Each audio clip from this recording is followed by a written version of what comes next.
اپنے رشتے جوڑنا چاہتے ہیں مذہبی لوگوں سے، ان سے اختلاف نہیں رکھنا چاہتے، کیونکہ علماء کی ایک عظمت ہے ہر دین میں، ان کی ایک رسپیکٹ ہے.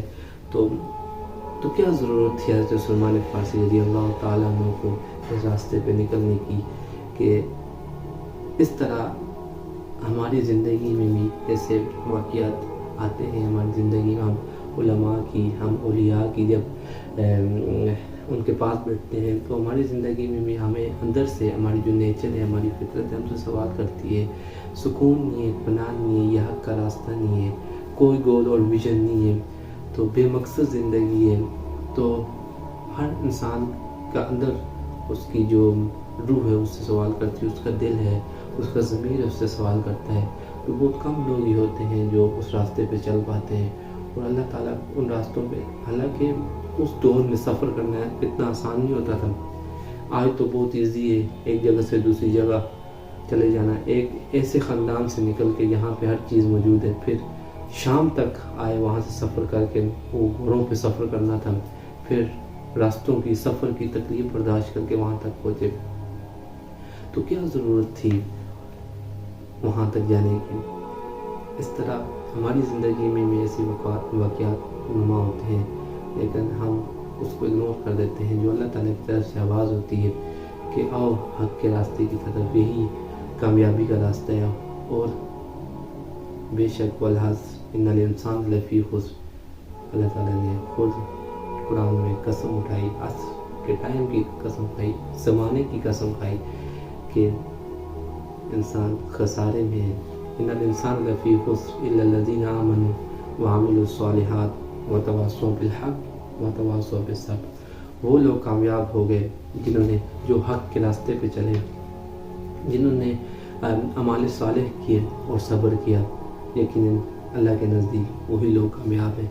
تو حضرت سلمان فارسی رضی اللہ تعالیٰ عنہ کی جو زندگی ہے وہ بڑی مشعل راہ ہے ایک مسلمان کے لیے، ایک مسلمان نوجوان کے لیے، کہ کیسے وہ حق کے راستے کے لیے انہوں نے اتنی مشکلات کاٹتے ہوئے آپ صلی اللہ علیہ وسلم تک پہنچے. جو آپ کا نسب تھا، نسبی تعلق اصفہان کے ابو الملک کے خاندان سے تھا، ابو الملک کے خاندان سے تھا. مجوسی اس کے جو والد تھا مجوسی نام مابا تھا.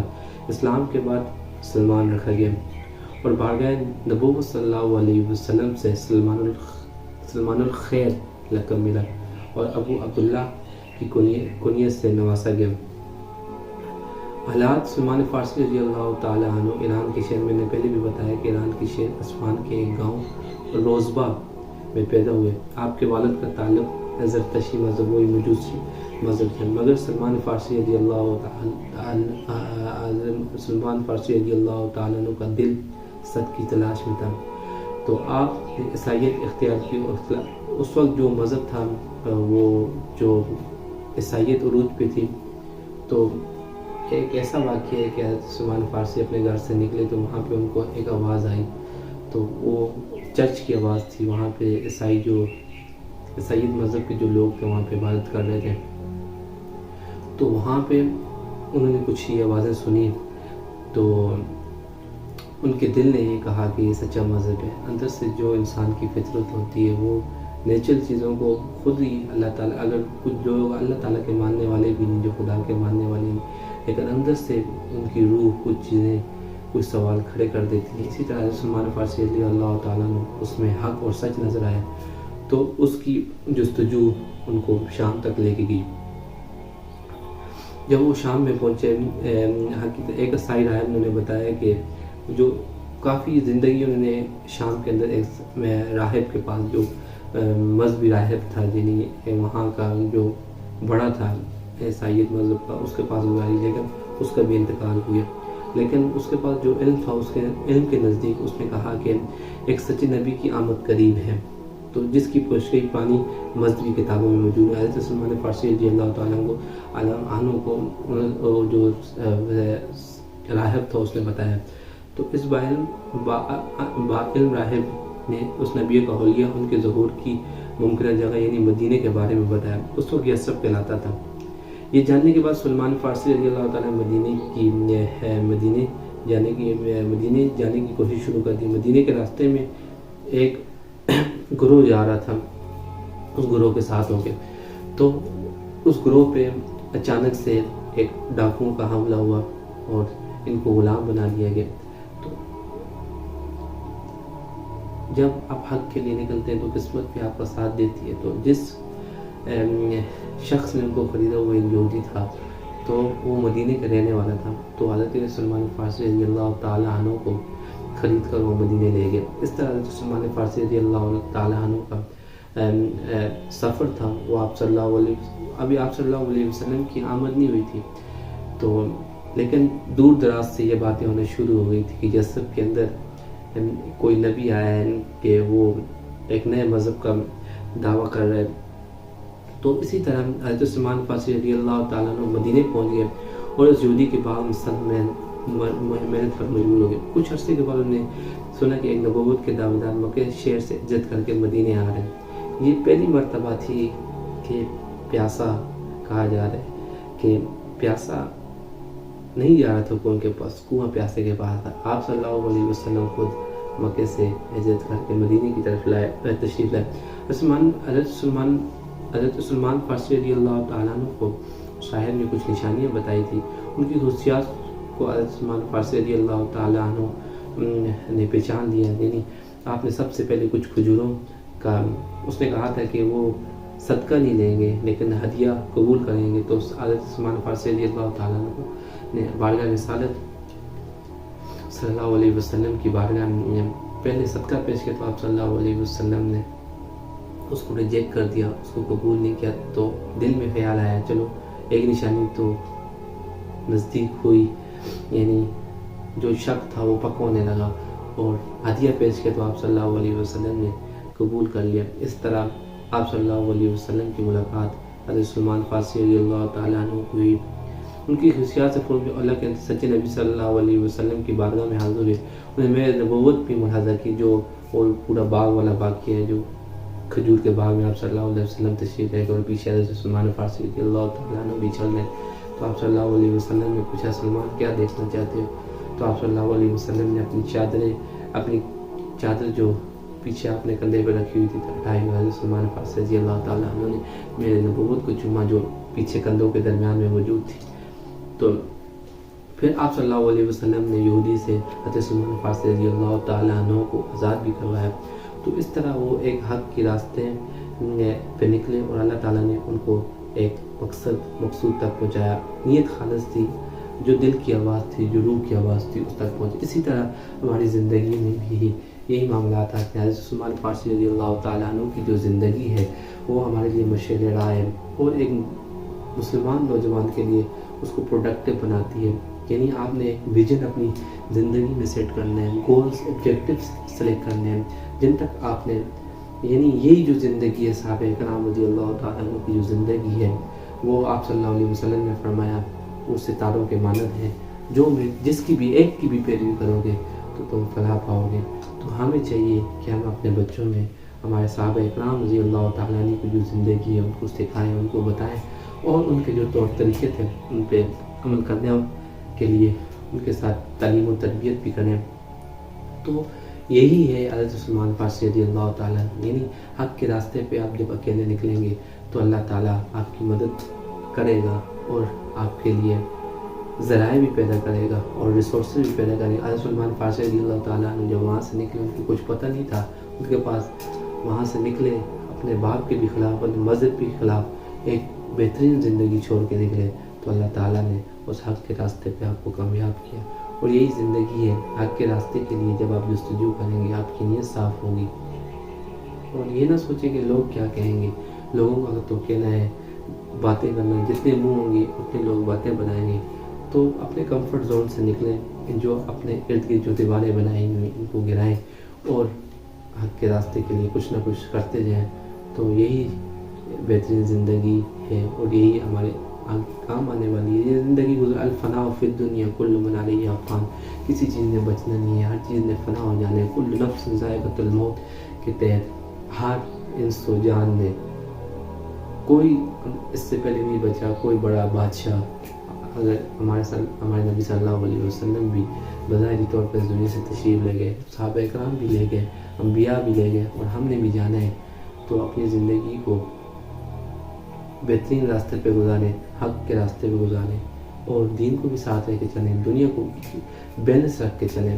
یعنی دین آپ کو ایکسٹریمسٹ نہیں بناتا ہے، دین آپ کی جو بگڑی ہوئی چیزیں ہیں، جو دنیاوی چیزیں ہیں، اس کو بیلنس کرتا ہے.